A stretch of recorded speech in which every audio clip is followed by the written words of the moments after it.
I have in my hands the PXG Black Ops drivers. I've got the Black Ops. This one has a weight at the back, heel and toe. And I also have a Black Ops Tour 1, which has a weight on the heel, toe and right at the back. Now the first thing that jumped out at me when I got these out of the box is that they are shiny. This is a Gen 4 driver with that sort of like matte black finish. And then we go into these bad boys that are really shiny on top.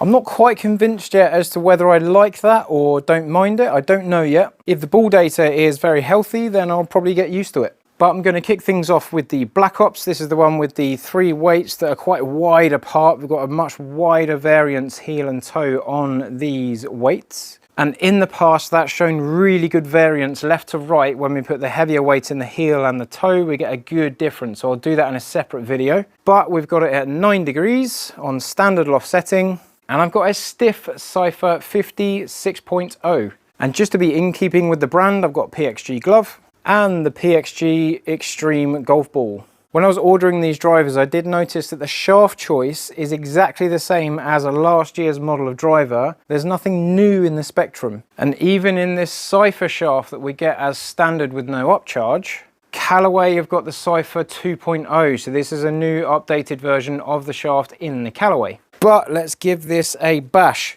I like the Cypher 50 shaft because it's got a little bit of extra movement, a bit more bend and release into the ball.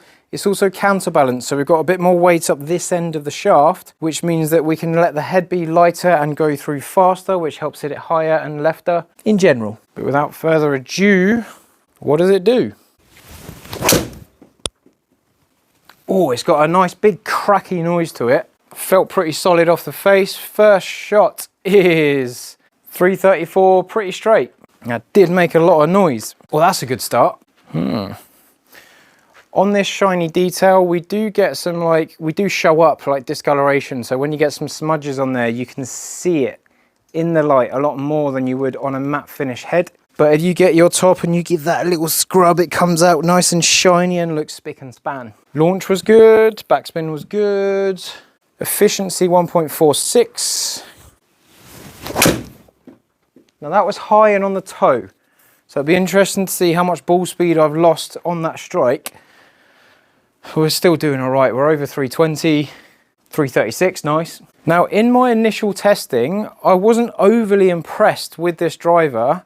I think I might have hit it when I was a bit cold, I was a little bit tired, it was towards the end of the day, and I just put some tired swings on the ball and didn't quite see any massive gains, but the first 2 shots there are delightful. So the efficiency has dropped to 1.42, so the ball has come off slower relative to the strike, relative to the speed that I put into it. And we've still got 303 carry, which is very nice to see. Now, I've got a feeling, so from my initial tests, I spent 10-15 minutes hitting them. The spin was quite low on the flight. The spin was quite low. It did dip a little bit quicker than I would like. The PXG golf ball is a higher spinning ball, and that extra spin has maintained the flight. So I think that these drivers are designed to be hit with the PXG golf ball, which might sound a bit funny, but straight away it's been decent. And the strike off the face sounds a bit like a crack of thunder. Oh, I've drop kicked it. There.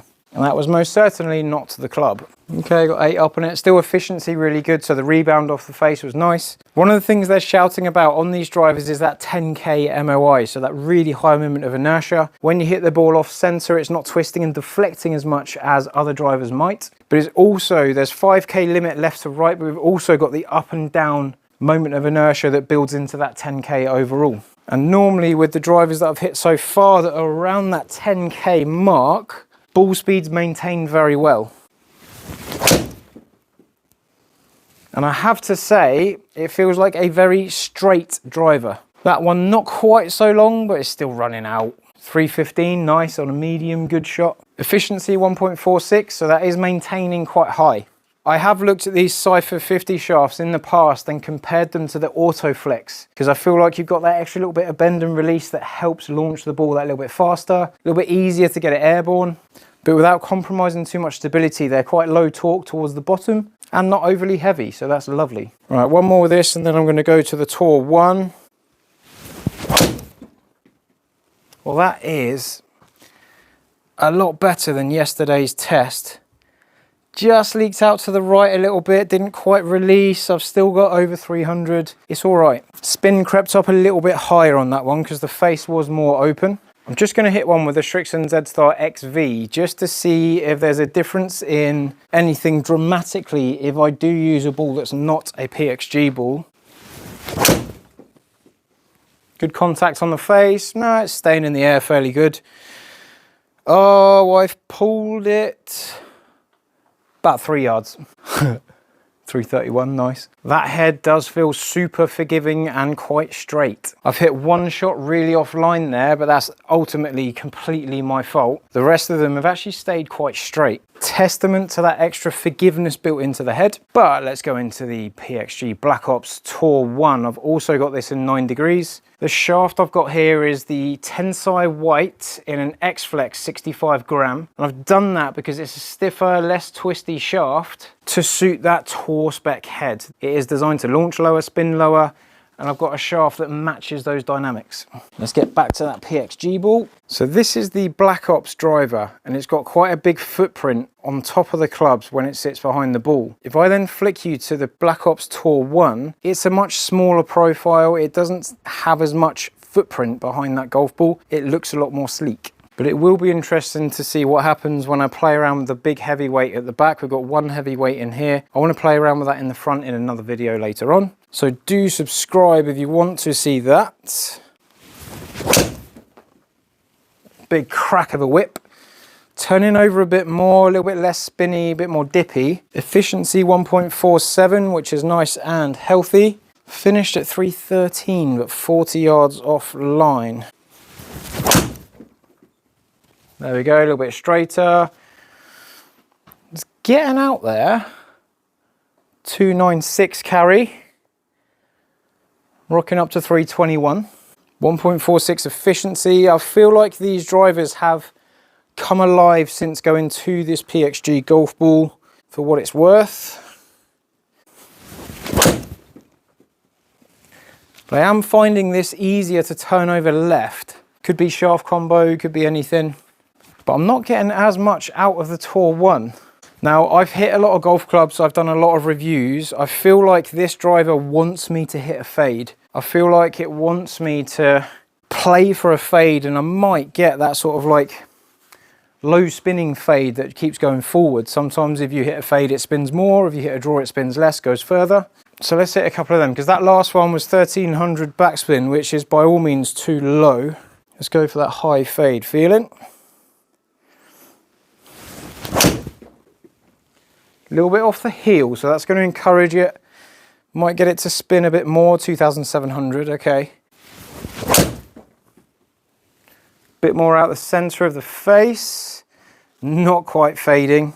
2,300 spin. I feel like I'm having to work harder for the Black Ops Tour 1. It doesn't feel as forgiving by a long way. I'm having to adjust myself to match the club. But I'm sure in a custom fitting with a PXG fitter, you'll be able to get into something that you don't have to adjust to much easier. But with the Black Ops driver, the one that is more forgiving, I could just tee it up, point and shoot, find the target. This one needs a little bit more work, so I will have a test with it. I will have a proper play with it in a later video. Don't forget to subscribe. That is not drawing. See ya. 4 left. 314. So I've got that one dippy left one in the Black Ops. And if I take out the worst shot with the Black Ops Tour, first thing I want to look at is the peak height, so the highest point the ball reaches. With that one taken out, because that is an anomaly, we've got 126 yards of peak height against 102. The Black Ops Tour 1 is definitely lower. So the Black Ops Tour 1 being lower, I did get more ball speed out of it, so it's faster off the face. Even though I've presented very similar speed from the club. So this club speed is much faster, the speed off the face is more efficient on average, but it does just unlock that little bit of extra pace off the club face. Launching lower, spinning higher. Don't forget the peak height was a lot lower as well, so on a windy day it's going to be very different. 299 against 290. I would rather start with that forgiveness there in the Black Ops, and then play around with the shafts, the loft settings, the weight settings to fine tune that. I'm having to work too hard for that, but that's not to say it can't work for people. If you hit the ball too high, this will bring it down. And again, in a fitting, you'll go through the process of different shafts. I'll have a play around with a few on other videos, and we'll see if we can't unlock a bit more. But 325 average for the 9° stiff Black Ops, straight off the bat, no fitting, no tweaking, no adjusting. I'll take that. And also that dispersion in that first driver is quite straight, little draw. I turned over a few more with the Tour 1. I have to work a bit harder to get that to work. So there we have the 2 new drivers from PXG. Jump in the comments if you want to see different videos, if you want to see about the shafts that you get in them, if you want to see about the weight settings you get in them. Jump in the comments, smash the like button, and I'll see you on the next video.